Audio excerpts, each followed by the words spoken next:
but something that's lighter than what you see here. So I'll start building the dapples gradually that way.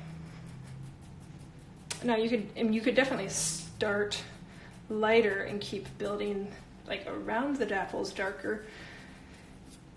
But for me, I find it much easier to work backwards with the dapples, or so like focus on the dapples themselves rather than around the dapples. Not that I don't do some of that as well, but that's where the focus is easiest for me.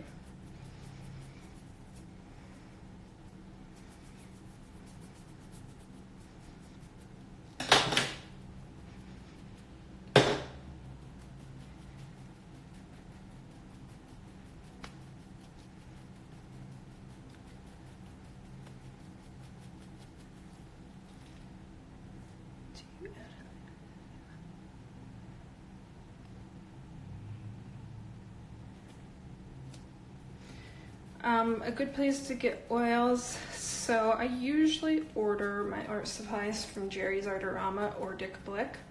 I remember when I ordered my Daniel Smith, I ordered directly from the company. I can't remember if it was because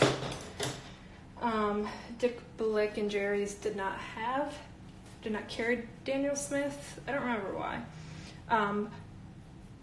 But I would check both places, compare prices. And the price range tends to be, trying to remember. I can't remember on the Daniel Smith what they run. The Winsor Newton, anywhere from for the smaller size tubes, I want to say anywhere from 6 to 15 on the very high end. So every pigment is different and has a different price point based on its rarity and how hard it is to manufacture. But I think most of the colors I use are on the lower end of that. I want to say when I first invested in a set of Daniel Smith oil colors, it was maybe $80. And I want to say that Daniel Smith is a little bit more than Winsor Newton. I think you could definitely get started for less if you did fewer colors to start with to see how you liked it. But that's what I'd say. And for the colors that I use most frequently, let's see if I can remember off the top of my head without looking at them while I work. I like yellow ochre and raw sienna. I guess if I had to pick one, I'd probably pick yellow ochre of those. A cadmium red is really nice. You're never going to use it straight up, but it's really effective in pulling a color into a richer red. Of course, titanium white and black, either ivory bone black, those are what I've used. I like burnt sienna and burnt umber. And then I also like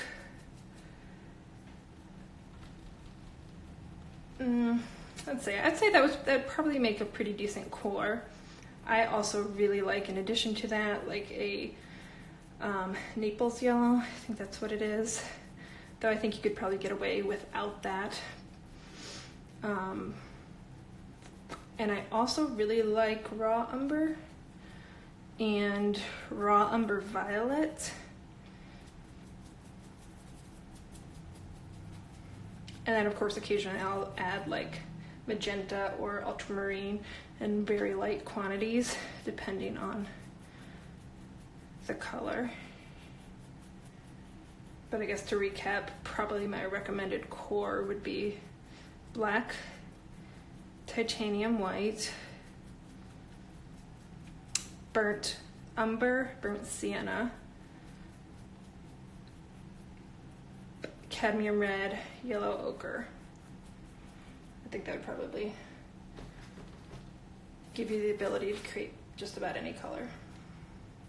I think I saw another question here. How many working hours? That is a really good question. How many working hours does it take to create a traditional gray?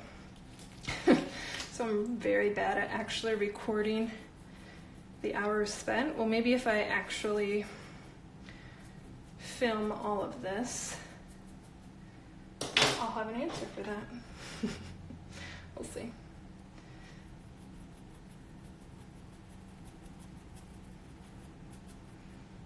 So now I'm just going back to that darker gray.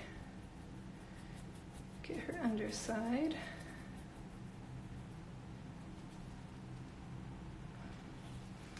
Do a little bit of acrobatics to get under here.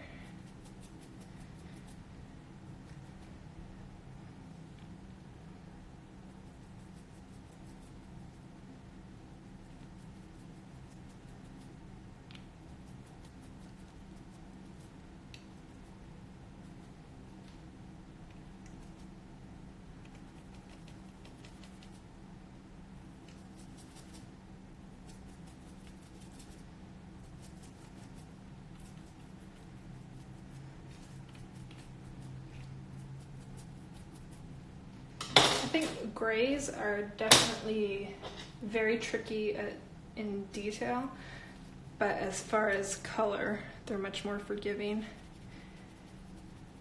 because of that push and pull you're able to do with the tones, and you don't have such a variety of tones.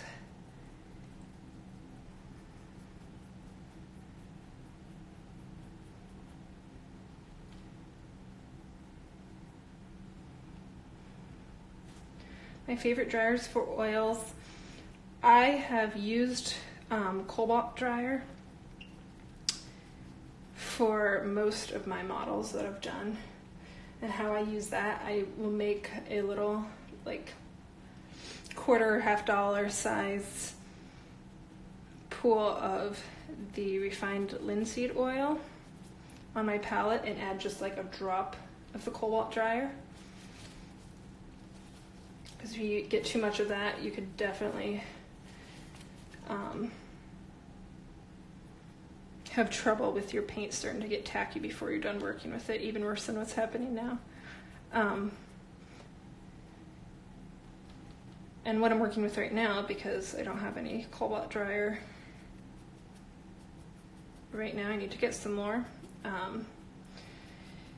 I tried some Gelkid Light, which is a dryer as well, or it speeds the drying. I'll show you what it looks like. This is the first time I used it. I tried it this morning as my only medium, and I felt like it was drying a little bit too quickly, so I combined that with the linseed oil for this piece to see how I like that.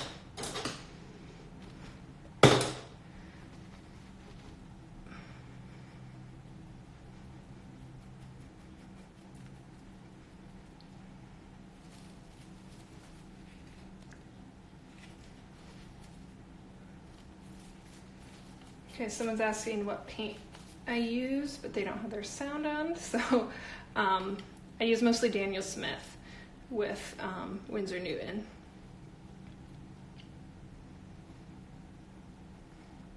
Hopefully they can go back and play this.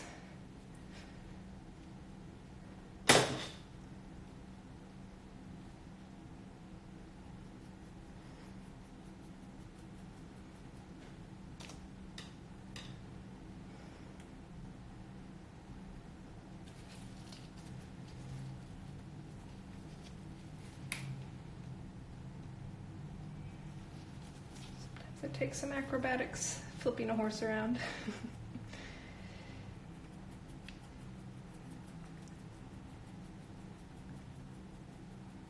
My favorite color to paint. Oh, I don't think that I have a favorite. I get bored if I'm doing the same one too much.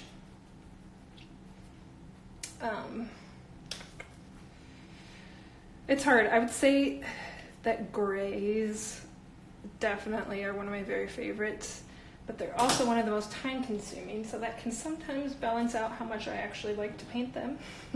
I like having painted grays maybe the most. I don't know. No, I like all of them.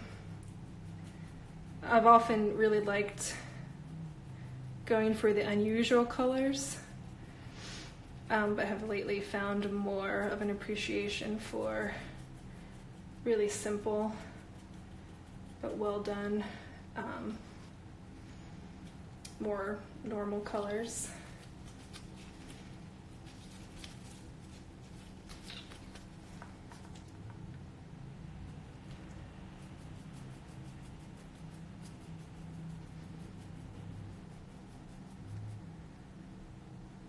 How long have I been painting? About 15 years. I started 2005, so I guess not quite 15 years. And I first started with pastels, using Jennifer Danza's tutorials in JAH. And so I used pastels for about 10 years. Is that right? Yeah, I think so. Maybe more like 8 or 9. And then made the switch to oils. Like I said, it was a learning curve. It's definitely a process getting there, but so worth it. At first I was doing some colors in pastel still, but I pretty quickly completely put my pastels away.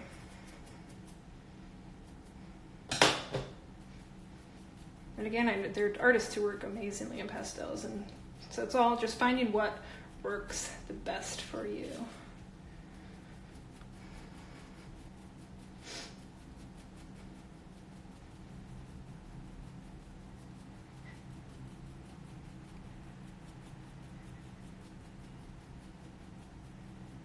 Can really see on this hip how it's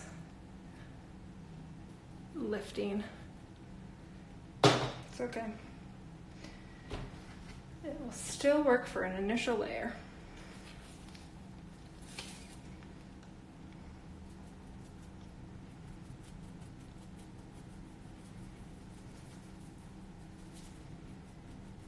So I'm getting some very vague color transitions. Going lighter here underneath, between the hind legs and his barrel, or on her barrel.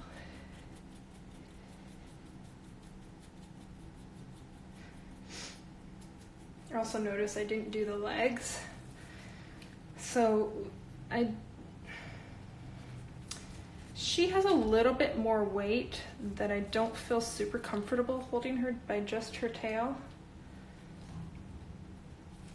Her legs feel just a little bit sturdier, especially these back ones that have the nice wires in them to attach to her base. So I decided I'm going to mostly focus on her body.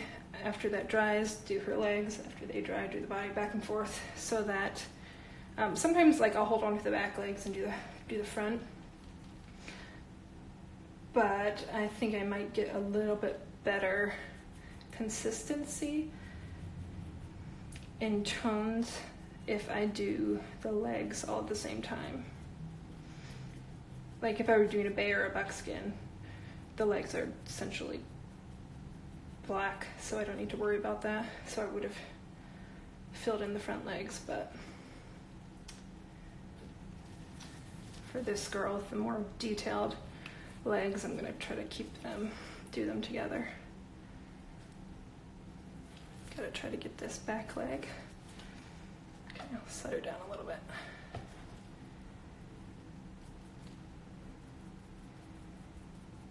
I sometimes actually with grays, I'll even do them in sections, like head to shoulders, then the barrel, then the hindquarters.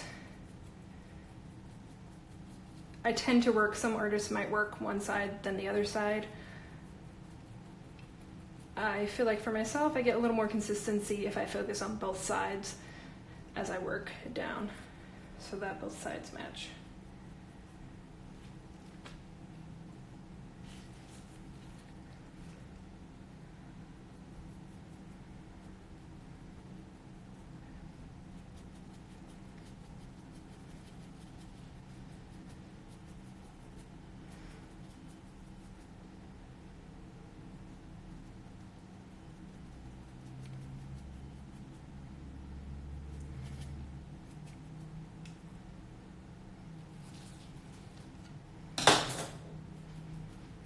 Okay, I think I've got everything pretty well filled in. Just give it a nice final buff.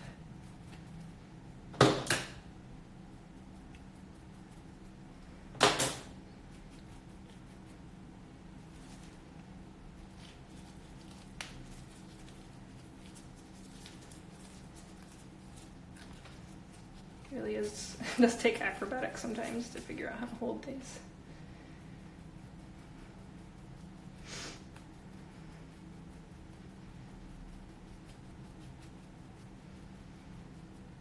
Okay, I'll give it a once over, make sure I don't have any visible brush strokes, and what I mean by that I should clarify. You definitely can see brush strokes in terms of color, but just as long as none of them are actually raised and textured brush strokes, because that's what will still remain visible in later layers without some sanding.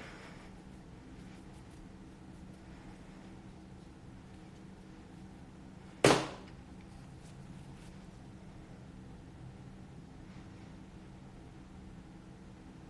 I think that looks pretty good. Also, at this point, if you see any bits of lint, you could try picking them out. Sometimes I also just wait till the next layer, and before I start the next layer, I'll lightly scrape out with my fingernail, or if necessary, a carbide scraper. I'll lightly scrape out any lint that has accumulated and then move on to the next. Because with oils, I have never found a way to not get lint in my work. It's just a matter of picking it out all along the way so nothing gets trapped under layers too much. So there it is, first layer done. Let's see if we've got any other questions that I missed. No, I'm using oils here. Yeah, I'm gonna try to post this video. So those first lives that I'm done, so I'm not sure exactly how they work. I'm gonna try to save it, either save it on my Instagram and or upload it to YouTube eventually, so there'd be a series.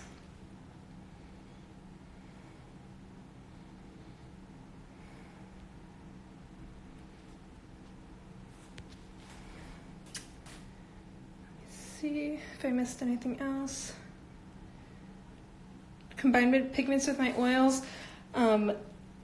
I combine Pearl X pigments with my oils. So I think you could definitely combine regular pigments, because that's essentially what oils are. They're dry pigments that have been pre-mixed with an oil. So you can definitely add pigments. I've never done like just traditional pigments because I have not felt the need having the paint already mixed for me. But I have definitely added Pearl X pigments to my colors. Now, mixing the Pearl X into an already created color, sometimes, depending on how opaque that color is, it can just cover up any of the luster. But if you add it, I've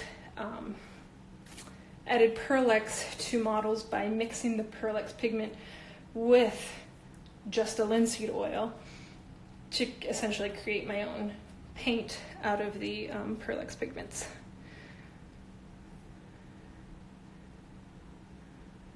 Let me see what else I've missed here. She will be a sales piece. Okay, I think that's everything that I have for now. if you have any last minute questions before I hop off. And hopefully I'll do this next layer sometime later this week.